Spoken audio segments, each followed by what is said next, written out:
प्रभु यीशु ख्रीस्त में मेरे प्यारे भाइयों और बहनों, आज फिर हम पिता परमेश्वर की आवाज सुनकर उसके पास धीरे कदमों के साथ उपस्थित हुए हैं, क्योंकि कहीं ना कहीं हमारे दिल में वह प्यास है, उसके जीवंत वचन को सुनने की प्यास, अपने दिल को बदलने की चाहत।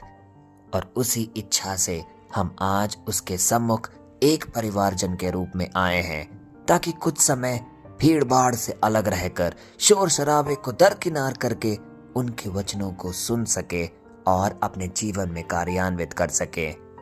प्यारे भाइयों और बहनों, हर एक अवसर जो परमेश्वर हमें प्रदान करता है, जिसमें हम उनके वचनों पर अध्ययन करते हैं, वह पवित्र क्षण है, वह आशीषित समय है, क्योंकि ऐसे अनेक समय हमारे जीवन को पूर्णतः बदलने का सामर्थ्य रखती है। आज हम जो अध्ययन करेंगे वह कहीं ना कहीं हमारे हृदय को छूने वाला है। जब हम उदास होते हैं या कोई विपरीत परिस्थिति से गुजर रहे होते हैं तो हम दुखित होते हैं। कभी कभी एक बंद कमरे में अकेले रहकर वह सारी चीजें याद करते हैं जो हमें दुखित करती है, और उसी क्रिया में कभी कभी हमारे आंखों से आंसू भी बह पड़ते हैं। हम रोकना तो चाहते हैं, लेकिन वह हमारे कंट्रोल में नहीं रहता। जब दुनिया हमें इस हालात में देखती है तो हो सकता है वह हमें अलग अलग नजरिए से आकलन करे, कुछ हमें कमजोर बोले, कुछ हमें अपनी दुर्बलताओं का एहसास दिलाए। लेकिन आज वचन हमें सिखा रहा है कि रोना कहीं से भी दुर्बलता का प्रतीक नहीं है, हमारी कमजोरी की निशानी नहीं है, बल्कि वह यह दर्शाता है कि हम जज्बाती तौर में कितना मजबूत हैं, किस प्रकार हर एक घटना को हम अपने जीवन में तवज्जो देते हैं, वैल्यू देते हैं। आज परमेश्वर हम सबको जो इस प्रार्थना सभा में उपस्थित है एक आश्वासन दे रहा है कि हर एक आंसू जो हमने अपने दुख या दर्द में बहाया है वह व्यर्थ नहीं जाएगा। हर एक आंसू का हिसाब वह अपने पास रख रहा है, और जब हमारा जीवन पूर्णतः बदलेगा तब वह सारे आंसू गवाही के रूप में पिता परमेश्वर के सामने उठेंगे, और हम एक ऐसा सुकून, एक ऐसी शांति महसूस करेंगे जो हमारे पूरे अंतरतम को संपन्न कर देगा। हमारी रोजमर्रा की जिंदगी या आसपास का समाज हमें अक्सर प्रेरित करती है कि किस तरीके से तुम्हें सख्त या कठोर बने रहना है, तभी लोग तुम्हारी इज्जत करेंगे। पर कोई हमारे दिल के अंदर के दुख या दर्द से उठी हुई कमजोरी के बारे में जिक्र तक नहीं करता। लोग आपको यह कहते हुए तो दिख जाएंगे कि सब ठीक हो जाएगा, लेकिन कोई यह नहीं पूछता कि तुम आज इस अवस्था में क्या महसूस कर रहे हो। लेकिन आज का वचन एक सुंदर रूप से हमें एक अनमोल ढारस प्रदान कर रहा है।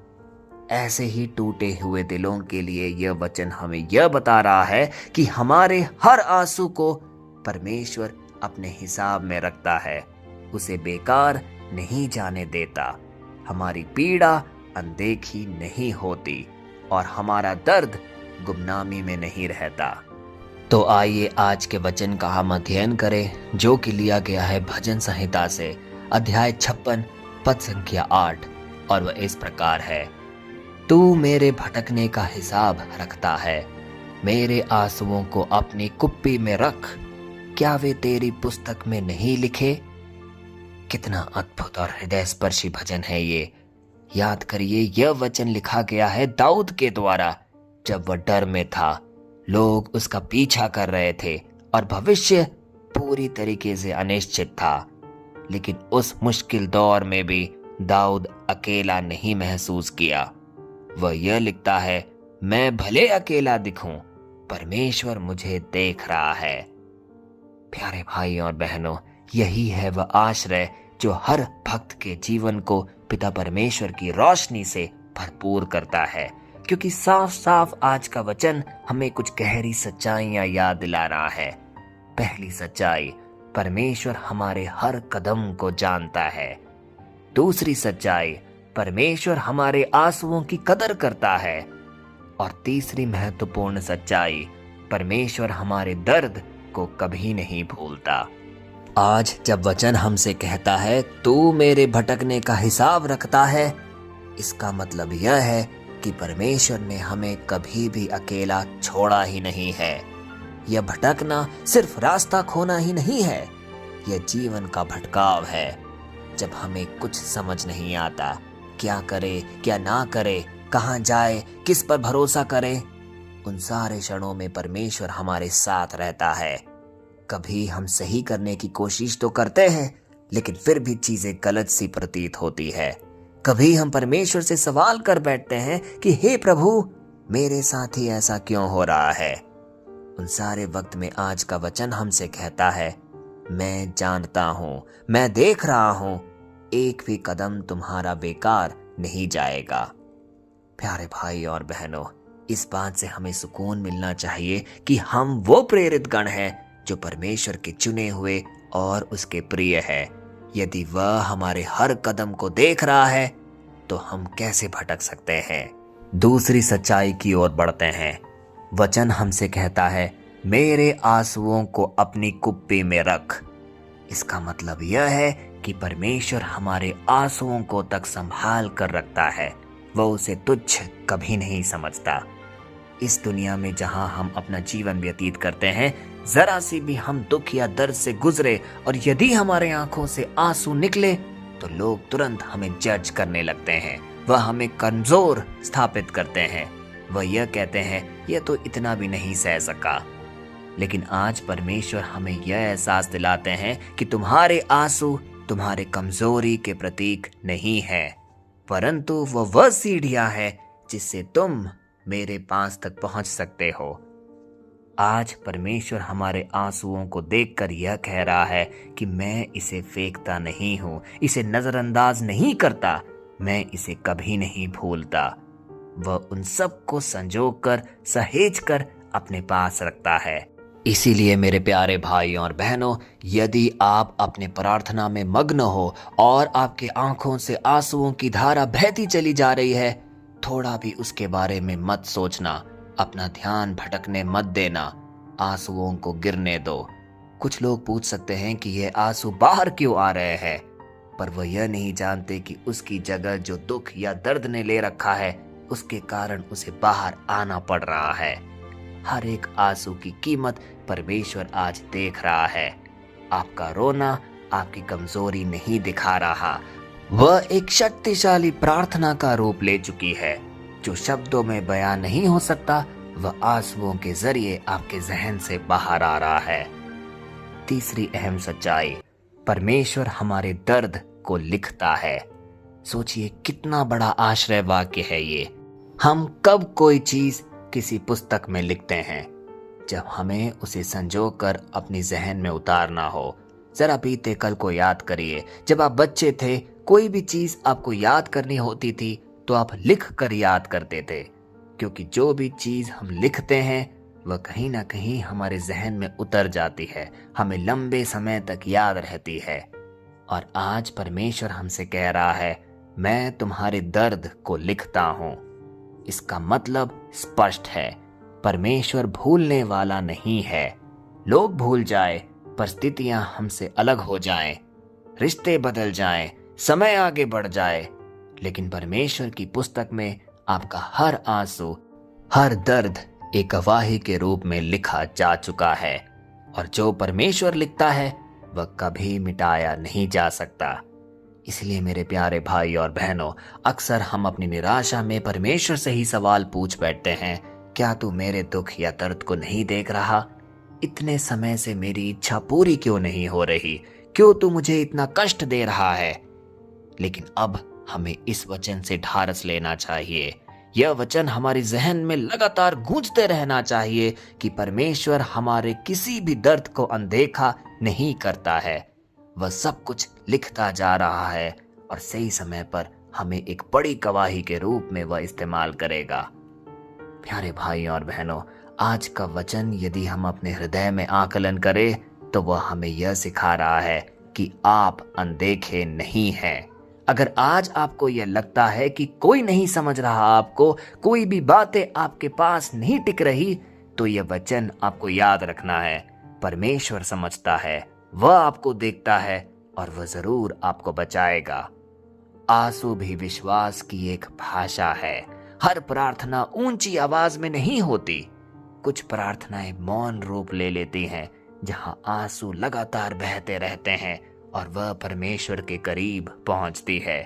इसलिए मेरे प्यारे भाइयों और बहनों, जब भी आपका दुख या दर्द एक सीमा के ऊपर बहने लगे तो आंसुओं को बहने दो। आंसू की भाषा परमेश्वर के पास तुरंत पहुंचती है और आप जरूर छुड़ाए जाओगे। दर्द का एक उद्देश्य है। यदि आज आप किसी भी दुख या दर्द से व्यथित हो, आपके जीवन में वह कराह दे रहा है, तो परेशान मत होइए, हताश मत होइए। हो सकता है उसी दर्द के माध्यम से परमेश्वर आपको छुएगा, आपको मजबूत बनाएगा, आपको चंगाई प्रदान करेगा। हम सबको यह ज्ञात होना चाहिए कि यीशु और आंसू का भी संबंध गहरा था। यीशु ने भी रोया, लाजर की कब्र के पास, यरूशलेम को देखकर और गेत्सेमनी बाग में। इसका मतलब साफ है, परमेश्वर हमारे आंसुओं में शर्मिंदा नहीं होता। वह उन्हें समझता है और उनके साथ खड़े रहता है। वह आंसुओं की कीमत भी पहचानता है। इसीलिए यदि हम अपने दुख या कष्ट में आंसुएं बहा रहे हैं, तो वह ये जानता है कि हम किस दर्द से गुजर रहे हैं और वह हमें जरूर स्पर्श करेगा। तो आइए इस आश्रय वचन को अपने दिल में एक दृढ़ संकल्प मानकर एक शक्तिशाली प्रार्थना अपने पिता परमेश्वर को समर्पित करें और इस प्रार्थना में अपने सारे दुख, कष्ट या परेशानी को याद करें जो हमें अंदर से तोड़ रही है। कुछ ऐसे दर्द भी हैं जो हम किसी से बयां नहीं कर सकते, लेकिन वह हमें निराशा प्रदान करती है। उन सबों को पिता परमेश्वर के शक्तिशाली चरण में आज हम समर्पित करें और यह प्रार्थना बोलें। हे हमारे करुणामय परमेश्वर, आज हम तेरे सामने अपने दिल खोलते हैं। हे प्रभु, तू हमारे हर आंसुओं को जानता और देख रहा है। हर टूटन को तू समझता है और हर दर्द को तू देखता है। आज जो भी लोग इस प्रार्थना सभा में उपस्थित है, हो सकता है वो चुपचाप अपने बीते हुए कल को याद कर रहे हो, अपने दुख या परेशानी को अपने जहन में लेकर आ रहे हो। तो इसी क्षण उनको स्पर्श कर दे, उन्हें अपनी शांति से भरपूर मात्रा में भर दे। जो भी आज थके हुए हैं अपने जीवनचर्या के काम से, अपने परिवार की लड़ाइयों से, अपने आंतरिक रूप की अशांतियों से, उन सबको एक नई ताकत प्रदान कर। जो अकेले आज महसूस कर रहे हैं, उन्हें अपनी उपस्थिति से भरपूर कर दे। उन्हें एक ऐसा एहसास प्रदान कर कि तू उनके साथ हमेशा अडिग रूप से खड़ा हुआ है। हमें विश्वास कराते रहे कि हमारे आंसू व्यर्थ नहीं जा रहे और तू सही समय पर सब कुछ अच्छा कर देगा। यीशु मसीह के सामर्थ्य नाम पे हम ये प्रार्थना करते हैं, आमीन। प्यारे भाइयों और बहनों, अगर आज आपकी आंखों में आंसू है तो निराश मत होइए, क्योंकि जिस परमेश्वर ने आपके आंसू गिने हैं, वही उन्हें खुशी में बदलने की भी ताकत रखता है। आज का दर्द आखिरी अध्याय नहीं है। परमेश्वर की पुस्तक में आपकी कहानी अभी पूरी नहीं हुई है। हर एक दर्द उसके पुस्तक में दर्ज हो चुकी है। आंसू बह सकते हैं, लेकिन आशा कभी मत छोड़िए, क्योंकि आपका परमेश्वर एक एक आंसू की कीमत जानता है। परमेश्वर की असीम दया, कृपा और क्षमा में आपको, आपके परिवारजन को, आपके हर एक निवेदन को हम आज प्रस्तुत करते हैं, पिता, पुत्र और पवित्र आत्मा के नाम पर, आमीन।